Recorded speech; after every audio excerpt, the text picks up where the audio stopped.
Africa. Thank you for this kind opportunity to come and just have this moment with you. My name is Bandile Mkhonta. I'm a child of God. I'm a born again man. I'm an HR professional. I have 10 years generalist experience. So I work as an HR. I've been working for numerous institutions. My special appreciation goes to the EXCO, the Executive Committee of ERA Africa, who saw it fit that we may come through and just have a brief discussion on the importance of mentorship when it comes to choosing the right or the precise career path. But as well, we're also going to touch into career paths that our generation probably needs to consider for future employment or for future opportunities. We are going as well to just have a brief discussion on how these career paths impact our beautiful kingdom of Eswatini and the world at large. And as well, just a brief highlight or comparison on these career paths versus the career paths that are soon becoming obsolete and irrelevant. Allow me to quote from the book of Philippians chapter 3, verse number 12. Paul, addressing the church in Philippi, he says, I do not mean to say I have already achieved these things or that I have already reached perfection, but I press on to possess that perfection for which Christ Jesus first possessed me. So what I'm trying to say with this portion of scripture is that I don't consider myself to have achieved what I'm about to share with you.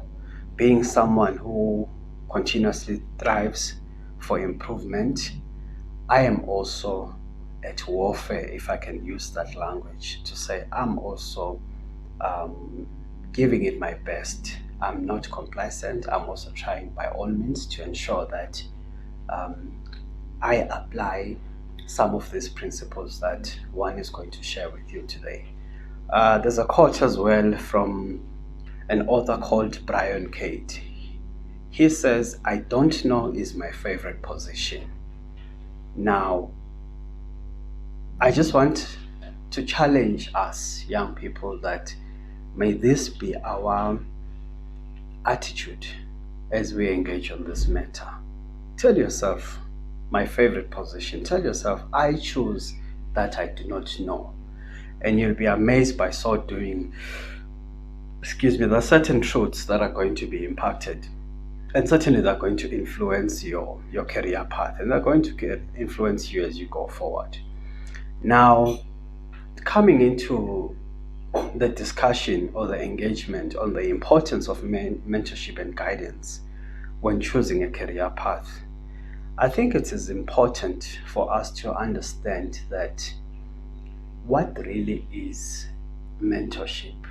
And I've tried, young people, to simplify it by all means and say, mentorship is when you identify someone who's an expert or who's experienced in a certain field that you are going to approach and then ask this person to assist you by impacting those skills and experience. But predominantly, it's experience. It's when you go to someone who's seasoned or considered a guru in a certain field, and this person comes or agrees to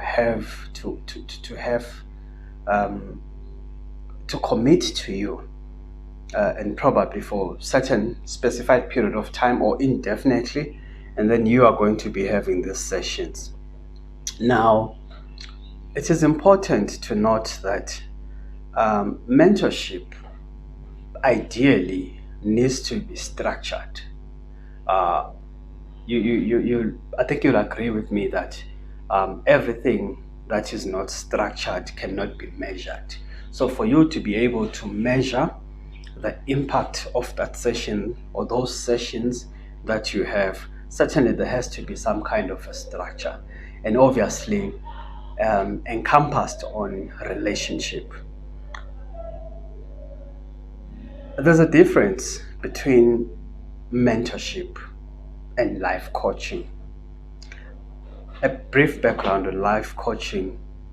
A life coach is someone who helps you make progress in your life in order to attain great fulfillment. You see, when I said mentorship is someone who's experienced in a specific field, in a specific guru. Now, a life coach being someone who can assist you make progress in your life in order to attain greater fulfillment or a certain expectation. I do want to highlight that one can have numerous or many mentors in life. For an example, I have someone who mentors me on human resources management, which is my field. But as well, I have someone who mentors me in spiritual growth because I take my spirituality quite serious. I have someone as well who mentors me on marriage issues. So I think for now, I would say probably I do have about 3 mentors or people who mentor me with regards to 3 fields, which I deemed quite imperative and critical in my life. So for you to be able to choose the right career path, I do believe that you first need to go within, go inside you, find out what is your passion, what are you passionate with, because one thing that has, I think, caused frustration and a lot of disengagements in the workplace or in the shop floor is when we have young people actually choosing certain fields or careers just because of the incentives. So passion, someone interprets or defines passion to say it's that particular thing that you work on and you deliver 100%, even if you don't feel like, even if you are not okay. So it's important for you to first find out or get what is it that you're passionate on. And once you do get that particular field that you're passionate on, it is only then that you can approach someone who can then mentor you. In the event you are unable to identify that particular thing that you are passionate on, I think that's when the life coach comes in to assist you, because in your engagements and interactions with the life coach, you are going to be asking questions such as, what do you want to become? What do you want to achieve? And then the life coach, as I have rightly, I think, described or explained, as someone who's going to assist you make progress in your lives in order to attain greater fulfillment. Now, I think that much is clear. Just to put a bit of icing on top of the cake, having found out what is it that you're passionate on, it's always good to find out as well what is your purpose. I think you'll agree with me, everyone has a purpose. Each one of us was created by God for a specific purpose, and it is only then when you pursue your passion, pursue your purpose, that you are going to have that outstanding or astonishing impact. You are certainly going to get a job that you love, and you're certainly going to be remunerated or incentivized or compensated for that job. The other engagement topic that I think we can look at is some of these career paths that this coming generation can focus on in the future. There's a certain seasoned motivational speaker by the name of Dr. John Dibane. He's South African. Dr. John Dibane, when he gives a brief description of a business, says a business is what he says. A business, if you are to start a business, you need to provide solutions to the problems faced by the society, and in turn you charge for it. So if you are to start a successful business, find out what is it, what are the problems that are dominant in the society, in the community where you live in, and then come up with solutions for that, and then charge for those solutions. I'd want us to have a similar mindset if we are to choose, or if we are to identify the right career path for this upcoming generation. Currently, we have the novel COVID-19, which has had a huge impact globally, an impact on the socio-economic status of the world and the country. And I think you'll agree with me that where there are problems, there also lies opportunities. To a large extent, the medical field has been on demand lately because of the opportunities that were presented by COVID-19. So with that in mind, if you are to choose the right career path, certainly it has to be a career wherein there's huge demand for it, and then you are going to go there, you are going to choose that career path, and you are going to be paid handsomely for that. Now, I looked briefly into a paper which was written by a McKinsey company called McKinsey. Forgive me, I don't recall quite well the citation of the paper, but the title of the paper is called "The Future of Work in South Africa," and emphasis is on digitalization, productivity, and job creation. So, based on the research that was conducted by these colleagues, they say if we were to embrace digitalization, about 1 million jobs can be created by the year 2030, which therefore means if we are to identify the right positions, certainly technology is the way to go. Digitalization is the future. There's need for us to also ensure that we find opportunities for entrepreneurships.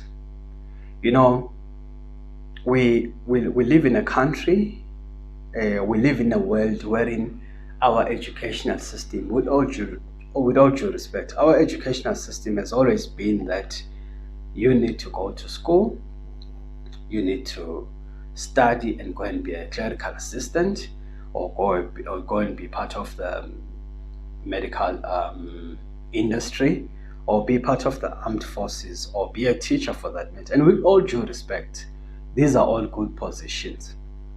But there are certain institutions, we do have one in the kingdom of Eswatini, which has shifted the focus from being someone who's going to be employed, but the education is structured in such a way that you are taught, but you can also now become an entrepreneur.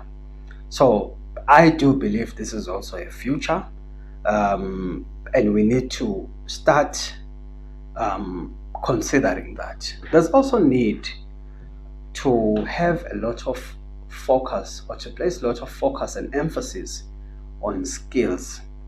rather than certification, because I do believe what is important is the skills that we are going to receive. Focus should and emphasis should be on that. I want to say as well that whilst the advance of technology can be disruptive, it primarily represents a substantial opportunity. So there is opportunity, young people, in technology, and we need to harness this technology. Where I'm working, I said when I was giving an introduction that I'm working for a business that is in the energy sector. We've got engineers, and believe you me or not, engineering loosely defined, and if one can define what engineering is merely transferring of, it's actually finding solutions to problems. You see, this thing is connected to what is said by Dr. Ndibane when he refers to business, to what was said by Bandile Mkhonta when he was just assisting you to navigate on how to select the right career path. But now as well,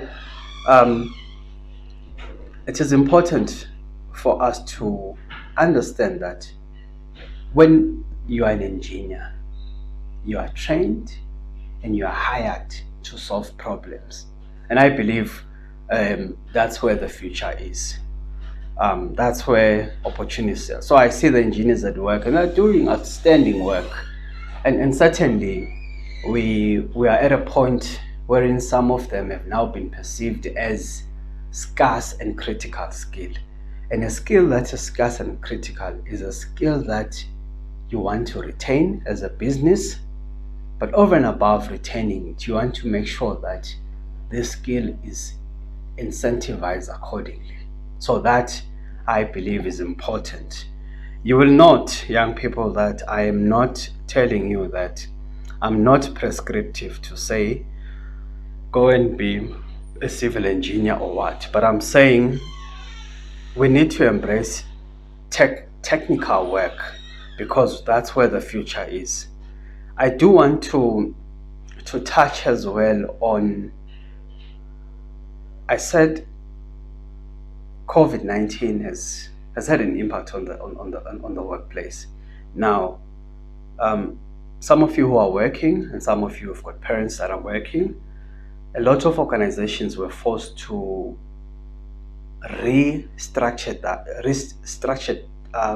reorganize or to strategize how work is supposed to be done. And we have seen a lot of us and our friends and colleagues working from home. Some of them are working remotely. What does this mean? It means, believe you me or not, some businesses have started evaluating the need for certain positions. So if for a period of about 6 months, we could be working from home and we could be working optimally from home, I do believe there are certain positions that are soon becoming irrelevant or obsolete, as I've already indicated. Now, we need to be on the lookout for those positions. And I would say, if it's possible, we need to try and stay away from those positions when we are selecting the right career path. There's a certain author by the name of Dr. George Mkhonta. He's from Zambia. His approach has been on agriculture. Agriculture has created so much opportunity. And you do know, young people, that the soil is rich. So also opportunities within the agriculture field. It can be employment opportunities, but it can as well be entrepreneurship opportunities. So do consider the agricultural industry. I do believe there's huge opportunity there, and there's greener pastures there. Now, these career paths that I've just highlighted above, in my opinion, they're critical to reignite the productivity to reignite productivity, growth, and job creation. More so because, according to statistics of unemployment statistics in the year 2009, Swaziland's unemployment rate was at or around 22.8%. Now, South Africa, our neighbors, same year, they're about 29%. So, if we are to revive the economy of the country, if we are to create productivity, increase growth, as well as job creation, I do believe tapping into the jobs and the opportunities highlighted above is going to assist us greatly. Now, I also want to highlight briefly on how, let me say, how some of these opportunities are going to be irrelevant, or how to stay away from opportunities that may be deemed irrelevant in the next coming years.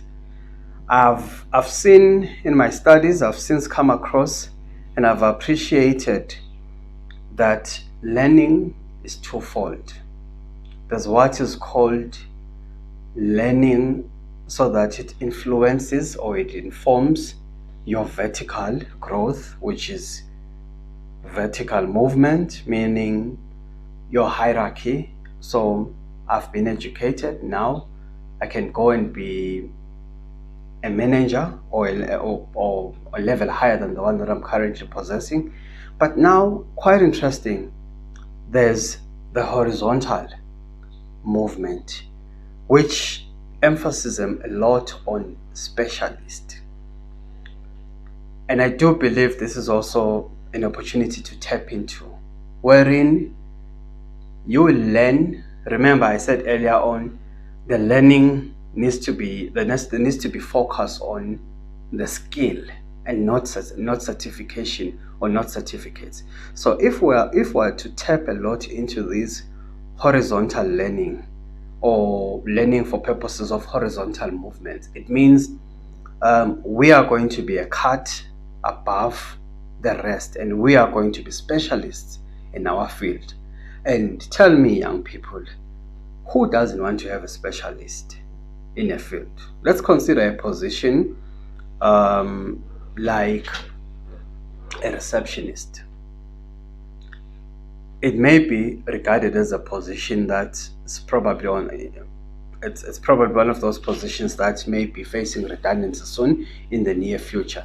But if you are a specialist and you are a cut above the rest, I do believe this is still a field to tap into. So go in depth in your studies, be a cut above the rest. I do know where I'm working, for an example, we've got a lot of engineers who have, for an example, a Bachelor of Science in Electrical Engineering. But over and above that, you do have got those engineers who have got certain skills now. They've studied certain industries like SCADA, they've started certain industries like protection, and these are deemed critical. So they become specialists in the field, and certainly they are scarce talent. They are talent that is on the demand, and all businesses are looking forward to acquire that kind of skill, and not just acquire it, retain it, and remunerate it or incentivize it accordingly. Young people, as I close our engagement and our talk, I just want to say, Era Africa, it's your time. All the best as you prepare accordingly for your studies, and also all the best as you prepare for the right career paths. Have this in mind. Make sure you choose the right people who are going to be your life coaches as defined, and make sure that you also choose the right people who are going to mentor you, because learning is an ongoing exercise. And learning is not only limited to formal learning. You'll be surprised at how much we learn informally. And mentoring or life coaching is also part of learning exercise. It is very important for you to also have someone who's going to hold you accountable. So do think about this. I do believe this information that was shared was quite helpful, and I do wish you all the best as you endeavor, as you strive to follow your endeavors or to follow your pursuits. My contact details, if you want to have a session with me, we can organize one. We can speak virtually, or I can phone you if that's the position. But please do direct your requests with the exco or the management of ERA Africa. They have my contact details. They'll be in touch with me. I'll be more than willing to meet some of you and engage in detail or in depth in as far as our conversation is concerned. Thank you so much. I hope this was helpful. God bless.